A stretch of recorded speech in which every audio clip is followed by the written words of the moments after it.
Hey guys, what's up? Welcome to my YouTube channel. Today we will discuss about the Canterbury Tales. The general prologue of the Canterbury Tales. It starts writing in 1387.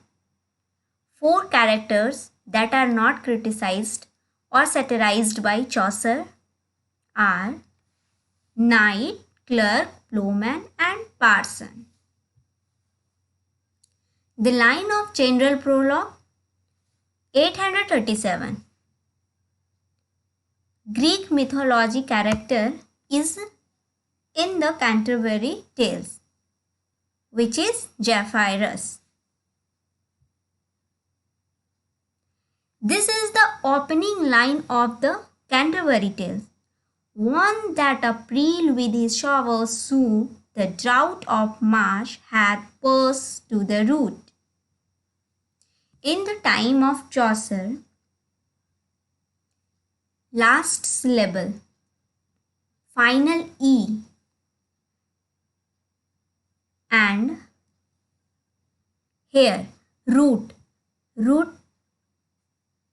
Root के final में E लगा है और चौसर के time में ऐसा हमेशा होता था, मतलब वाई के जगह पर या फिर लास्ट में ई को ऐड कर देते थे। जैसे ड्राउट में भी ई है एक्स्ट्रा, सूट में भी ई एक्स्ट्रा है और रूट में भी एक ई एक्स्ट्रा, और इस ई का प्रोनाउंस वाई की तरह होता है। जैसे रूट को रूटी चौसर के टाइम में बोलते थे।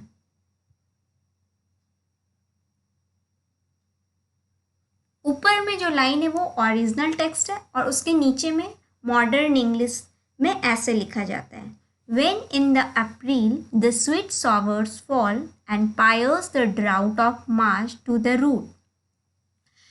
When को चौसर के टाइम में वन ई के प्लेस पर ए लिखा गया है। स्वीट सावर, स्वीट का स्पेलिंग में भी बहुत डिफरेंस है।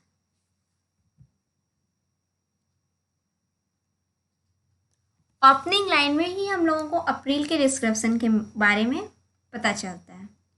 और जस्ट टी.एस. एलियट भी अपने पोयम वेस्टलैंड में जस्ट अपोजिट अप्रैल को क्रूलेस्ट मंथ बताया। April is the cruellest month, और चौसर इसी अप्रैल का बहुत ही अच्छे से तारीफ करता है। अप्रैल में जो नेचुरल ब्यूटी होता है उसका डिस्क्रिप्शन दिया है।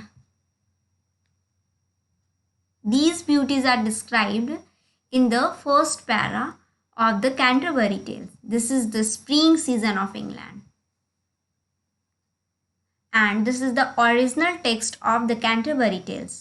One that April with his sour suit, the drought of March hath burst to the root, and bathed every vein in sweet liquor, of which virtue engendered is the flood. When Zephyrus eke with his sweet breath inspired hath in every halt and heath. In these lines, Chaucer described about the month of April and the beauty of nature in the time of spring. अप्रैल के month में जो बहुत ही पत्ते कोमल हो जाते हैं, चारों ओर greenery होता है। मार्च के टाइम में जो भी पत्ते पेड़ पौधे सूख गए थे वो सब में एक नया स्फूर्ति आ जाता है और सभी खिलखिलाने लगते हैं। पेड़ पौधे, फूल, पत्ते सभी खिलखिलाने लगते हैं, सभी हरे भरे दिखने लगते हैं। एक जीवंत वातावरण का वर्णन करते हैं। चारों ओर खुशहाली हरियाली भरी होती है। और यहाँ पर एक ग्रीक मिथोलॉजी लिया गया है, जेफायरस। जेफायरस एक ग्रीक मिथोलॉजी है और इस जेफायरस को गॉड ऑफ स्प्रिंग भी कहा जाता है।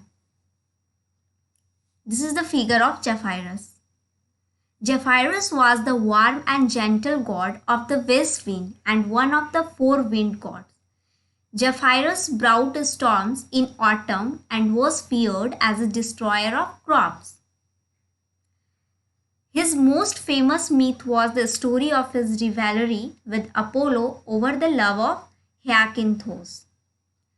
चौसर अपने पोएम को और भी ज़्यादा एस्थेटिक बनाने के लिए कुछ ग्रीक मिथोलॉजी के कुछ कैरेक्टर को अपने पोएम में इंक्लूड किए, जिससे उनके पोएम में चार चांद लग गया और नेचर का काफ़ी अच्छा डिस्क्रिप्शन भी मिल गया। इसलिए भी चौसर को नेचर पोएट कहा जाता है। इनसे पहले नेचर पर कोई उतना फोकस नहीं कर रहा था, लेकिन चौसर के टाइम में नेचर की ब्यूटी को देखकर अपने पोएम में नेचर का डिस्क्रिप्शन दिए, और ये तो कैंटरबरी के फर्स्ट पैराग्राफ में ही हम लोगों को नजर आ रहा है।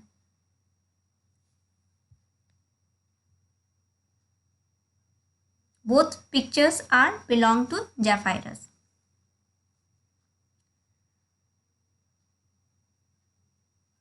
जेफायरस जब ये तो गॉड ऑफ स्प्रिंग है ही, स्प्रिंग के सीज़न में मतलब इससे बेटर और क्या एग्जाम्पल हो सकता है। जब ये गॉड ऑफ स्प्रिंग जब आ गए हैं, स्वयं आ गए हैं उस एरिया में, और वातावरण को और भी ज़्यादा सुगंधित और भी ज़्यादा रिलीजियस लुक दे रहे हैं, डिवाइन लुक मिल रहा है पोइट्री को।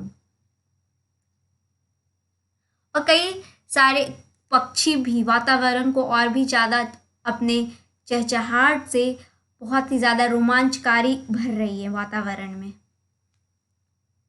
और ऐसा लग रहा है कि उस वातावरण में अगर कोई भी इंसान सोएगा ना, तो वो अपने आँखों को खुला करके सोएगा, ताकि वो अपने सारे नेचर का जो ब्यूटी है वो अपने आईज में कैप्चर करे। अगर वो आँख बंद कर कर सोता है तो वो अपने नेचर के ब्यूटी को नहीं देख पाएगा। इसलिए रात के टाइम में भी अगर वहाँ पर कोई सो रहा है तो वो अपने आँखों को ओपन करके सोएगा। और इसी टाइम में सभी लोग ये भी डिसीजन लेते हैं कि सब लोग कहाँ जाएंगे, कैंटरबरी टेल। एक तीर्थ स्थल है जहाँ पर सभी लोग इकट्ठे होते हैं जाने के लिए। इससे कैंटरबरी जाने से पहले ये लोग एक टवार्ड इन में इकट्ठे होते हैं, वहाँ पर वो लोग प्लानिंग करते हैं, हम लोगों को जाना है कैंटरबरी टेल, और लोगों का कई ग्रुप मिल जाता है, और चौसर उस ग्रुप से अलग बैठे होते हैं और उस ग्रुप के लोगों को बातचीत करते, खाते पीते, हंसी मजाक करते देखते हैं। और पिलग्रिम जाने के लिए वो लोग जो प्लानिंग डिस्कशन कर रहे थे वो भी चौसर साइड में बैठकर देखते हैं और सुनते हैं, और सभी उस पूरे ग्रुप के मेंबर को वो ऑब्जर्व भी करते हैं। देन आफ्टर उनका भी मन बदल जाता है और वो भी इस ग्रुप में शामिल हो जाते हैं और प्रॉमिस करते हैं कि मैं भी आप लोगों के साथ जाऊंगा और उस जर्नी का पार्ट बनूंगा, उस होली जर्नी का मैं पार्ट बनना चाहता हूँ। और वो प्रॉमिस करते हैं कि मैं सवेरे उठूंगा और आप लोग के ग्रुप में को ज्वाइन करूंगा। साथ ही वो यह भी बताते हैं, टवार्ड इंड के डिस्क्रिप्शन, टवार्ड इंड का भी थोड़ा ये डिस्क्रिप्शन देते हैं। दिस इज द टवार्ड इंड, जहाँ पे सभी लोग बैठकर प्लानिंग कर रहे हैं। और चौसर इस 29 मेंबर के ग्रुप में शामिल हो जाते हैं। इसमें एक मेन मेंबर होता है जिसको होस्ट बनाया जाता है, और बाद में वो जज भी बनते हैं। जब ये 29 पीपल स्टोरी बोलते हैं तो वो जज का काम करते हैं, कौन सा बेटर स्टोरी बोला। इस प्लेस के बारे में चौसर ये डिस्क्राइब करते हैं कि ये जो टवार्ड इंड है ये काफ़ी ज़्यादा वाइड है, इसका जो स्पेस है वो काफ़ी ज़्यादा वाइड है। तभी यहाँ पे 29 पिलग्रिम्स के अलावा और भी कई सारे लोग हैं, सभी लोग बैठे हैं बहुत अच्छे से, स्पेस काफ़ी ज़्यादा, इसलिए यहाँ पे बहुत ज़्यादा से ज़्यादा लोग इकट्ठे हुए हैं। और साथ ही उनके साथ घोड़ा भी है सबका।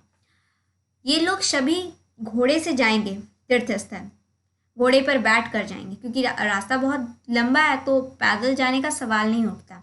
सभी लोग का घोड़ा भी बहुत ही अच्छे तरीके से रखा है इस टवार्ड इंड में। बिल्कुल भी इतनी भीड़ होने के बावजूद काफ़ी प्लेस है इस जगह पर। एंड साथ ही इसके पहले वाले वीडियो में भी मैं आप लोगों को बताई थी, चौसर हीरोइक कपलेट में भी लिखा करते थे, डेकासिलेबिक में भी लिखा करते थे, और मीन्स ये पोइटिक स्टाइल। आयम्बिक पेंटामीटर में भी लिखा करते थे। तो कैंटरबरी टेल्स जो है वो हीरोइक कपलेट और आयम्बिक पेंटामीटर में लिखा गया है। हीरोइक कपलेट ये 2 line 2 closed line rhyming pattern इसका जो बन रहा है वो 2 क्लोज्ड लाइन में बन रहा है, इसलिए इसको हीरोइक कपलेट कहा जाता है। आप लोगों को मैं बताती हूँ, ये यहाँ पर जो सूट है और रूट ये दोनों एक साथ rhyme pattern, liquor flour breath heath sun run. जब इस पैटर्न पे जब किसी पोएम को लिखा जाता है तो हीरोइक कपलेट होता है।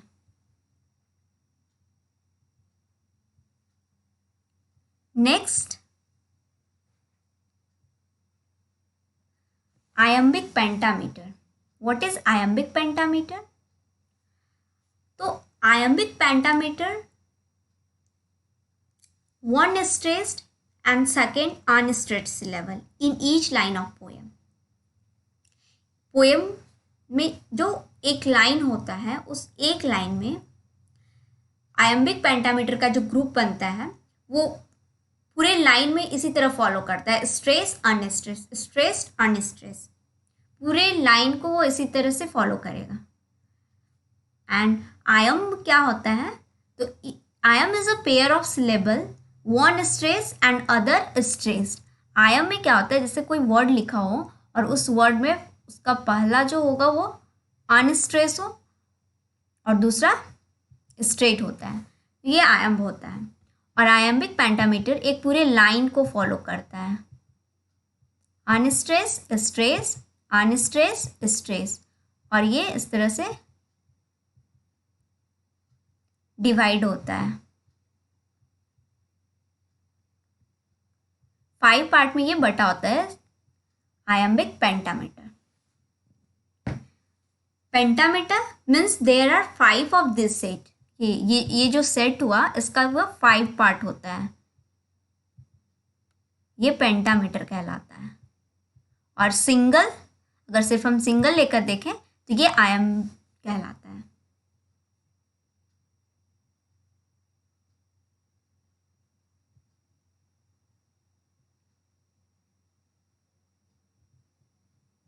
नेक्स्ट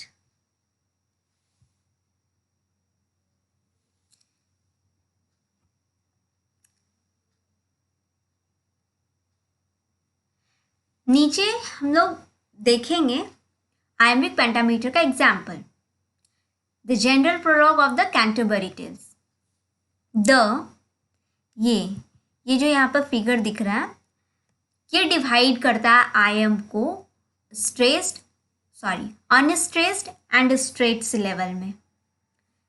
जैसे यहाँ पर ये कैंटरबरी टेल्स का सेकेंड लाइन है, अभी जो पोएम मैंने पढ़ा, the drought of March hath burst to the root.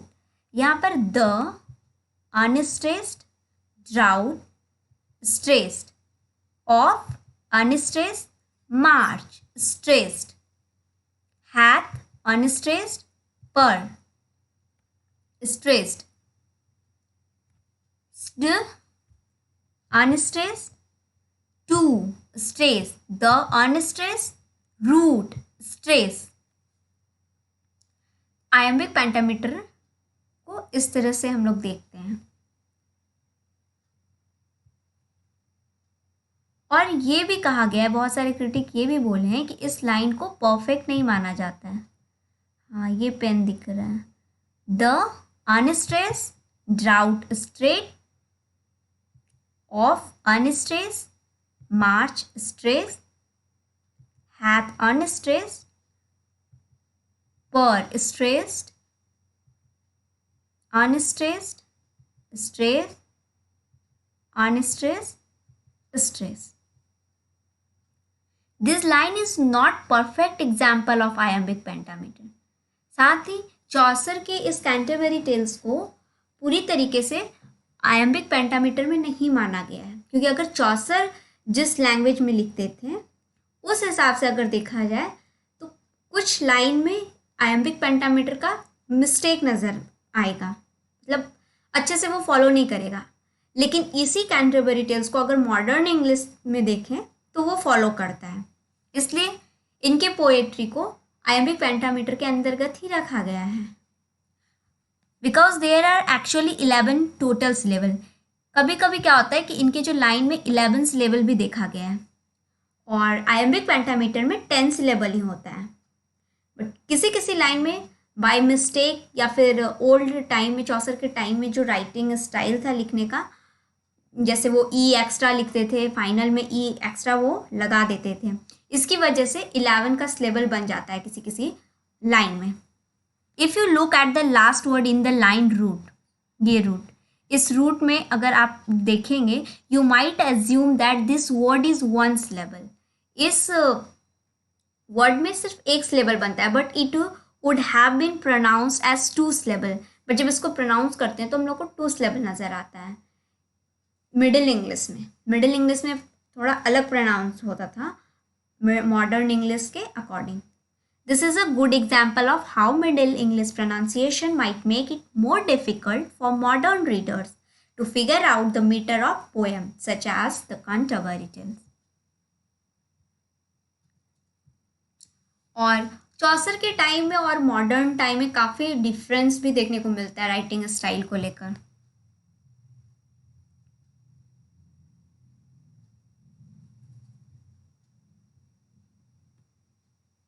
क्या हो गया, स्लाइड आगे बढ़ नहीं रही।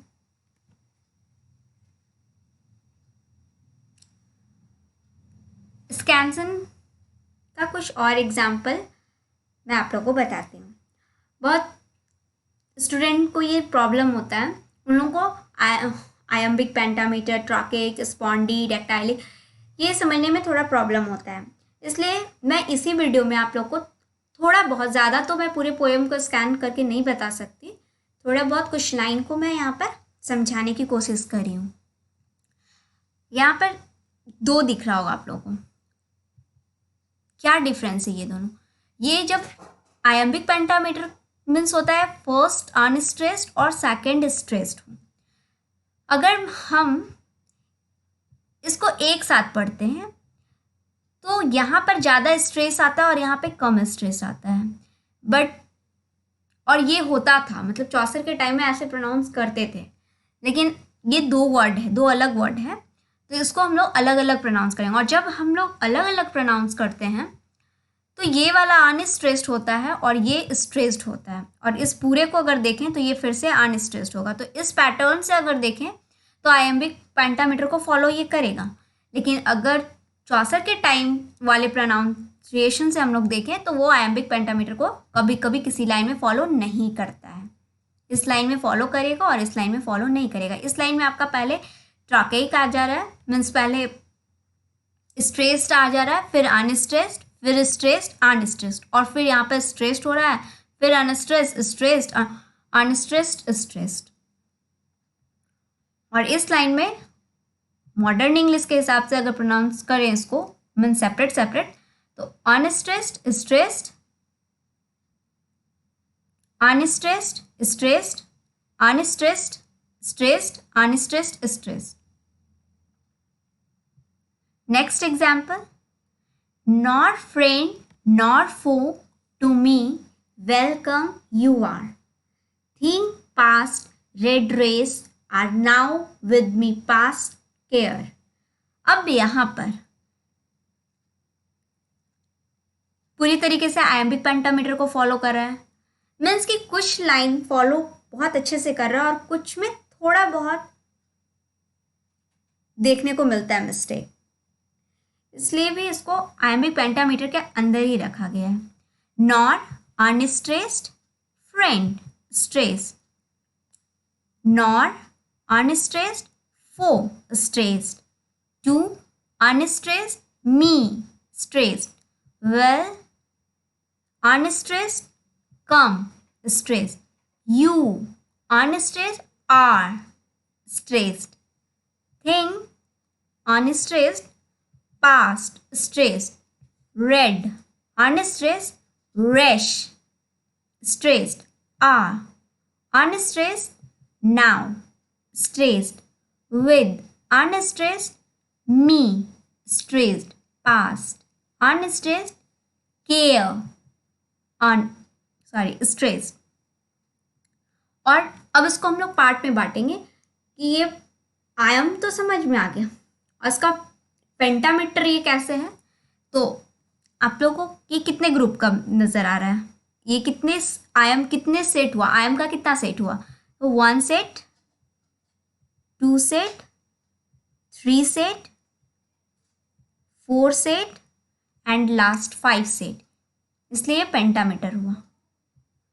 1 set, 2 set, 3 set, 4 set and last 5 set. और यहाँ पर जो आप लोग को आर और केयर दिख रहा है, ये राइम स्कीम तो है, बट राइम स्कीम का भी पार्ट्स होता है। राइम स्कीम भी कई सारे टाइप में होते हैं। ये आई राइम के कैटेगरी में आएगा, इसको हम लोग आई राइम बोलते हैं, क्योंकि ये देखने में ही सिर्फ राइम है, देख कर लग रहा है कि ए आर ई और ए आर ई ये वाला मिल रहा है, मीन्स ये राइम पैटर्न हो रहा है। लेकिन जब इसको प्रोनाउंस करते हैं हम लोग तो ये राइम पैटर्न में नहीं आता है। आर और केयर प्रोनाउंस करने में ये थोड़ा डिफरेंट हो जाता है, लिटिल डिफरेंस तो है इसमें, इसलिए इसको आई राइम के अंदर रखा गया है। Rhyme scheme. The rhyme scheme of a poem is the pattern of how the last word in the lines rhyme with the others. In the Canterbury Tales, every 2 lines rhyme with each other. This pattern can be demarcated with letters A A, B B, C C, D D. ये इसी rhyme scheme को follow करता है। For example, Chaucer writes about the squire. Singing he was, or flirting all the day. He was as fresh as is the month of May. यहाँ पर जो day और मे में राइम पैटर्न बन रहा है, ये तो सेम बन रहा है, और डे स्ट्रेस है, मे में भी स्ट्रेस्ड आया है, तो इसको हम लोग मैस्कुलिन राइम कहेंगे।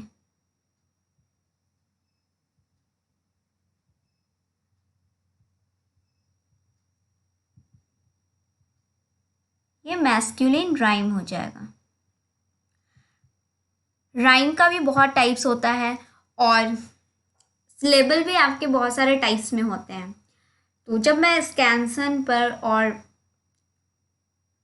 पोइट्री के जो टाइप्स होते हैं, डिकासिलेबिक, ऑक्टासिलेबिक, उस पर जब वीडियो बनाऊंगी तब मैं उसको डिटेल में बात करूंगी। आज से अभी मैं इस वीडियो में सिर्फ चौसर के बारे में और कैंटरबरी किस राइटिंग पैटर्न, किस राइटिंग स्टाइल में लिखा है उसके बारे में ही बात करूंगी। अनदर ट्रॉकिक, डेक्टाइलिक, उसके लिए मैं नेक्स्ट वीडियो प्रिपेयर करूंगी तो उसमें समझाऊंगी। सारा इसी में समझाना इज नॉट पॉसिबल। और अगर इसको हम स्कैन करके देखें, सिंग unstressed, ing stressed, he unstressed was stressed, or unstressed flaw stress, ing unstressed all, the unstressed and day stressed, he unstressed was stressed। ऊपर में स्पेस नहीं है, मैं नीचे ही कर देती हूँ। Age unstressed, fresh stressed, age unstressed, each stressed, the unstressed, man stressed, of unstressed, may stressed. और इसको जब पार्ट करेंगे, डिवाइड करेंगे तो ये 1 2, इसको यहाँ से कट करते हैं, फ्लट अलग आ जाएगा और इंग अलग आ जाएगा। ये बहुत सारे ये सोचते हैं ना कि एक वर्ड है तो उस वर्ड को कटिंग नहीं करना है। कभी कभी सिलेबल में ये भी होता है कि वर्ड को ही कट कर देते हैं हम लोग, तो फ्लर्टिंग में फ्लर्ट एक साइड आ जाएगा और इंग अलग हो जाएगा। और द डे एक साथ, 1 2 3 4 एंड 5 सेट हो गया। ही वॉज 1 2 3 4 एंड 5 सेट हो गया। मीन्स ये आयम्बिक पेंटामीटर है। पोएम की लाइन को बस इसी सिंपल तरीके से तो स्कैन करते हैं, इसमें ज़्यादा प्रॉब्लम नहीं। अगर एक बार ये समझ में आ जाए ना स्कैनसन, तो फिर बहुत इंजॉय आता है इसको करने में। Because day and may rhyme the 2 consecutive rhyming line make up a rhyming couplet. Chaucer follow this pattern through out the poem, और चौसर इसी पूरे पैटर्न को अपने पूरे पोएम में फॉलो कर रखे हैं।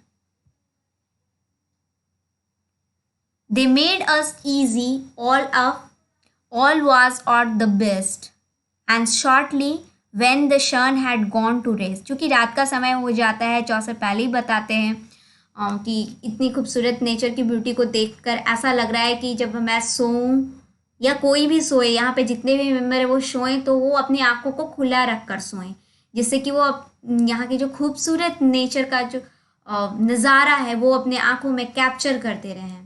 आंख बंद हो जाने के बाद ये नज़ारा छुप सा जाएगा, नज़र नहीं आएगा, इसलिए खुले आंखों में सोना क्या आनंद की बात होगी। और सूरज भी चले जाते हैं रेस्ट के लिए। By speaking to them all upon the trip, और सभी लोग उस ट्रिप में जाने के लिए, कौन से ट्रिप, तो वो जो रिलीजियस जर्नी पर जाना है इन लोगों को, उस ट्रिप में जाने के लिए सभी लोग जो डिस्कस कर रहे हैं। I soon was one of them in fellowship, और मैं भी जल्दी उन लोगों का फॉलोशिप बन गया, मीन्स उस ग्रुप का मेंबर बन गया, और उन लोगों से प्रॉमिस किया कि rise early and take the way, मैं कल सवेरे जल्दी उठूंगा और आप लोग के साथ चल पड़ूंगा। To Canterbury as you heard me से, but nonetheless while I have time and space. Before my story take a further pace, it seem a reasonable things to say. What that their condition was the full array of each of them as it appeared to me, according to profession and degree.